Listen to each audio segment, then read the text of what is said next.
ज़रा सोचिए, अगर एक दिन सुबह उठते ही आपसे कोई कहे कि आज से आपकी पहचान खत्म हो गई है। यही हुआ था प्लूटो के साथ। पूरे 76 ईयर तक प्लूटो को हमारे सोलर सिस्टम का 9th प्लैनेट माना जाता था। लेकिन फिर 2006 में साइंटिस्टों ने ऐसा फैसला सुनाया जिसने पूरी दुनिया को हैरान कर दिया। प्लूटो अब प्लैनेट नहीं है। लेकिन रुको, अगर प्लूटो प्लैनेट नहीं है तो वो आखिर है कहाँ? क्या वो गायब हो गया है? क्या वो नष्ट हो गया है?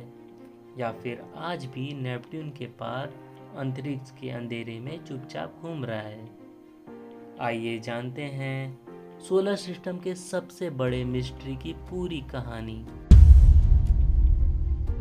18 फरवरी 1930 को एस्ट्रोनॉमर क्लाइड टॉम्बेक ने प्लूटो की खोज की। उस समय यह खोज इतनी बड़ी थी कि प्लूटो को तुरंत सोलर सिस्टम का 9th प्लैनेट घोषित कर दिया गया। इसके बाद कई दशकों तक दुनिया भर के बच्चे 9 ग्रहों के नाम याद करते थे और उस लिस्ट का आखिरी नाम होता था प्लूटो। लेकिन साइंस कभी रुकती नहीं। समय के साथ साइंटिस्टों ने नेपट्टून के पार एक विशाल क्षेत्र खोजा जिसे क्यूपर बेल्ट कहा जाता है। यह जगह लाखों करोड़ों आइसी ऑब्जेक्ट से भरी हुई है और तभी साइंटिस्टों को पता चला कि प्लूटो इस इलाके में अकेला नहीं है। वह तो ऐसे ही कई आइसी वर्ल्ड्स में से एक है। फिर साल 2005 में एस्ट्रोनॉमर्स ने इरिस नाम की एक नई दुनिया खोजी जिसका आकार लगभग प्लूटो जितना ही था। अब सवाल उठने लगा, अगर प्लूटो एक प्लैनेट है तो इरिस क्यों नहीं? इसी सवाल का जवाब देने के लिए इंटरनेशनल एस्ट्रोनॉमिकल यूनियन ने 2006 में प्लैनेट की नई डिफिनेशन जारी की। किसी भी ऑब्जेक्ट को प्लैनेट कहलाने के लिए उसे 3 शर्तें पूरी करनी होगी। पहली, उसे सन की ऑर्बिट करनी होगी। दूसरी, उसका मास इतना होना चाहिए कि वह लगभग गोलाकार ले सके। और तीसरी, उसे अपनी ऑर्बिट के आसपास मौजूद दूसरी ऑब्जेक्ट को हटाकर अपना इलाका साफ करना होगा।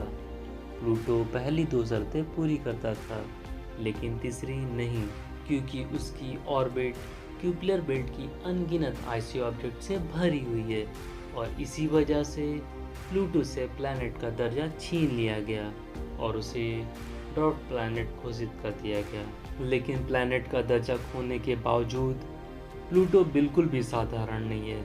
यहाँ वाटर आइस से बने विशाल पहाड़ हैं, सैकड़ों किलोमीटर लंबे जमे हुए मैदान हैं, एक पतला एटमॉस्फेयर है और इसके 5 नोन मून हैं, जिसमें सबसे बड़ा है चैरन।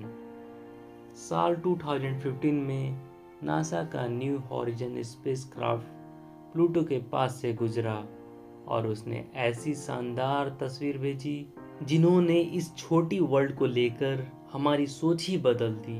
और सबसे दिलचस्प बात, प्लूटो को सन का सिर्फ एक चक्कर पूरा करने में पूरे 248 अर्थ ईयर्स लगते हैं। यानी अगर आपका जन्म प्लूटो पर हुआ हो तो आप अपनी पहली बर्थडे कभी नहीं मना पाएंगे। तो सच यह है, प्लूटो कभी खोया नहीं था। वह आज भी सन से अरबों किलोमीटर दूर क्यूपर बेल्ट के बर्फीले अंधेरे में अपनी जर्नी जारी रखे हुए है। लेकिन अब फैसला आपके हाथ में है। क्या प्लूटो को फिर से 9th प्लैनेट का दर्जा मिलना चाहिए, या फिर आपको लगता है साइंटिस्ट का ड्वार्फ प्लैनेट वाला फैसला बिल्कुल सही था? अपनी राय कमेंट में ज़रूर बताइए। और अगर आपको ऐसी ही अमेजिंग स्पेस स्टोरी पसंद है तो चैनल को सब्सक्राइब करना मत भूलिए। अगले वीडियो में मिलते हैं।